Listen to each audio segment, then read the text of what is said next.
بلکہ الفاظ و حروف کا ایک مجموعہ بھی ہے، لوح محفوظ میں لکھا ہوا ہے اِنَّا نَحْنُ نَزَّلْنَا الذِّكْرَ وَإِنَّا لَهُ لَحَافِظُونَ۔ اس آیت میں قرآن کو ذکر کہا گیا۔ ذکر یاد کرنے کو اور بھولی ہوئی چیز کو یاد کرنے کو کہتے ہیں، ذکر کرنے کو کہتے ہیں۔ قرآن مجید انسان کو بھولا ہوا سبق یاد دلاتا ہے، اس لیے یہ ذکر ہے۔ قرآن مجید میں پچھلی امتوں کے واقعات ہیں کہ انہوں نے یہ کام کیا تو اللہ ناراض ہو گیا، یہ کام کیا تو اللہ ان سے راضی ہو گیا۔ دراصل ہمیں یہ یاد دلاتا ہے کہ اگر تم یہ کرو گے تو اللہ تم سے راضی ہوگا، اور اگر فلاں کام کرو گے تو اللہ تم سے ناراض ہوگا۔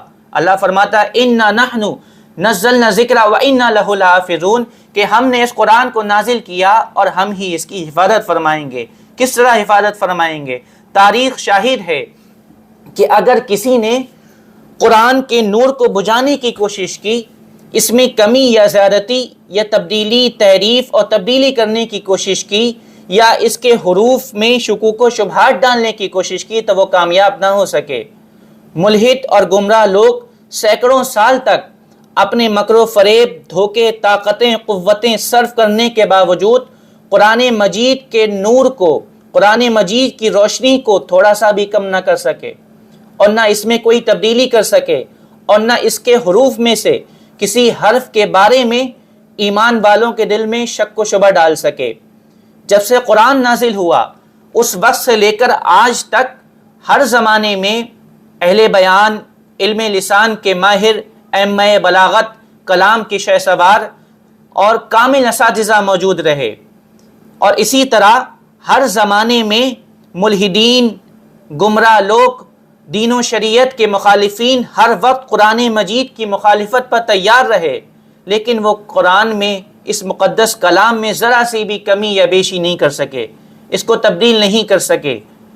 حالانکہ لوگوں نے کہا کہ یہ اللہ کا کلام نہیں بلکہ نبی کریم صلی اللہ علیہ وسلم نے اس کو اپنی جانب سے گڑھ دیا ہے، تو اللہ نے انہیں چیلنج فرمایا، ارشاد فرماتا ہے قُلْ لَئِنِ اجْتَمَعَتِ الْإِنسُ وَالْجِنُّ عَلَىٰ أَن يَأْتُوا بِمِثْلِ هَٰذَا الْقُرْآنِ لَا يَأْتُونَ بِمِثْلِهِ وَلَوْ كَانَ بَعْضُهُمْ لِبَعْضٍ ظَهِيرًا۔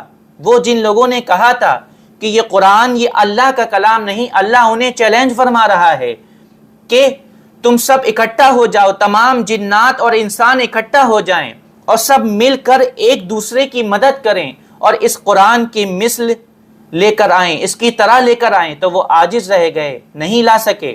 پھر اللہ نے انہیں اور ڈھیل دی، فرمایا ام یقولون افتراہ قل فاتوا بعشر سور مثلہ مفتریات وادعوا من استطعتم من دون اللہ ان کنتم صادقین۔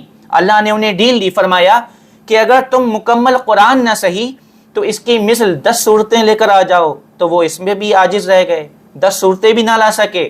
پھر اللہ نے انہیں اور ڈھیل دی، فرمایا وَإِن كُنتُمْ فِي رَيْبٍ مِّمَّا نَزَّلْنَا عَلَىٰ عَبْدِنَا فَأْتُوا بِسُورَةٍ مِّن مِّثْلِهِ وَادْعُوا شُهَدَاءَكُم مِّن دُونِ اللَّهِ إِن كُنتُمْ صَادِقِينَ، کہ اگر تم 10 صورتیں نہیں لا سکتے تو کم سے کم ایک صورت لے کر آ جاؤ اس کی مثل، تو وہ اس پر بھی عاجز رہ گئے، قرآن کی مثل ایک صورت بھی نہ لا سکے۔ کیوں؟ کیونکہ وَإِنَّا لَهُ لَحَافِظُونَ، اللہ نے اس کی حفاظت کا ذمہ لیا ہوا ہے، اس کی حفاظت کا وعدہ اللہ نے کیا ہوا ہے۔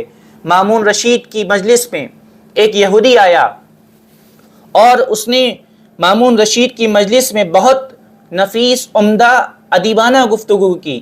مامون رشید نے اسے ایمان کی دعوت دی، اس نے انکار کر دیا، وہ چلا گیا۔ 1 سال کے بعد وہ پھر مامون رشید کی مجلس میں آیا اور ایمان لا چکا تھا، اور اس نے فقہ پر بہت شاندار کلام کیا۔ مامون رشید نے اس سے ایمان کے متعلق پوچھا، سبب پوچھا کہ کس طرح تم ایمان لے کر آئے۔ اس نے کہا کہ جب میں آپ کی مجلس سے گیا تھا تو میں نے ارادہ کیا کہ میں تمام مذاہب کا، تمام مذہبوں کا امتحان لوں گا، تو میں نے تورات کے 3 نسخے لکھے اور اس میں اپنی طرف سے کمی بیشی کی، اور پھر ان تینوں نسخوں کو لے کر یہودیوں کے پاس گیا، ان کو میں نے دیے تو انہوں نے وہ تینوں نسخے مجھ سے خرید لیے۔ پھر میں نے انجیل کے 3 نسخے لکھے اور اس میں بھی اپنی طرف سے تبدیلی کی، کمی بیشی کی۔ پھر ان تینوں نسخوں کو لے کر میں عیسائیوں کے پاس گیا، انہوں نے وہ تینوں نسخے مجھ سے خرید لیے۔ پھر میں نے قرآن کریم کے 3 نسخے لکھے، اس میں بھی اپنی طرف سے کمی بیشی کی، تبدیلی کی، تحریف کی۔ پھر میں ان تینوں نسخوں کو لے کر اسلامی کتب خانے میں گیا اور وہاں جا کر ان تینوں نسخوں کو دیا، تو پھر انہوں نے ان تینوں نسخوں کا بغور مطالعہ کیا، وہ میری کمی بیشی جو میں نے تبدیلی کی تھی اس پر مطلع ہو گئے، تو انہوں نے وہ خریدنے سے انکار کر دیا، مجھے واپس کر گیا۔ تو میں سمجھ گیا کہ قرآن یہ محفوظ کتاب ہے، اس میں کوئی تبدیلی نہیں کر سکتا، کوئی اس میں تحریف نہیں کر سکتا، کوئی کمی بیشی نہیں کر سکتا۔ تو یہی سبب ہوا میرے ایمان لانے کا، میں ایمان لے کر آ گیا۔ یاد رہے کہ تمام جنات، انسان، ساری مخلوق جمع ہو جائیں، سب مل کر ایک دوسرے کی مدد کریں، لیکن قرآن میں ذرا سی بھی تبدیلی اور کمی بیشی نہیں کر سکتے۔ قرآن کی حفاظت کا وعدہ اللہ نے لیا ہوا ہے، وہ اس کی حفاظت فرما رہا ہے۔